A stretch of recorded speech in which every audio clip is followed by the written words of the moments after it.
Senator Paul, you were one of 15 Republicans to vote for an amendment which states that human activity contributed to climate change.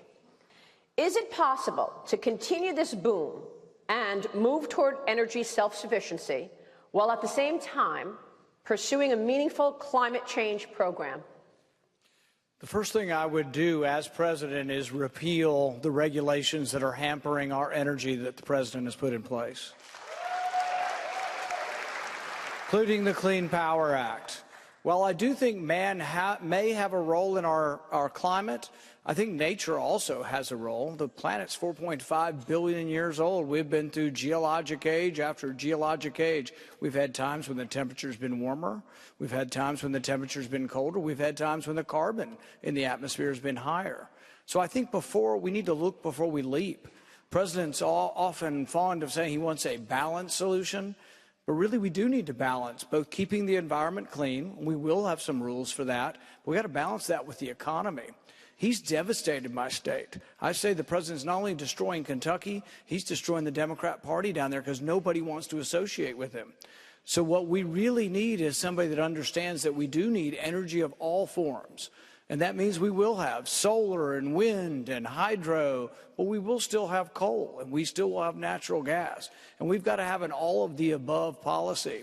But it would be a mistake to shut down all of our industries in the coal fields and shut down the coal-powered plants. If we did so, we're going to have a day where we wake up and some of our big cities are either very cold or very hot. So I think it's a big danger and we shouldn't do it. And what we should do is say we want all of the above. We want to free up the energy sector and let people produce, let them drill, let them explore. Maria, thank you, sir.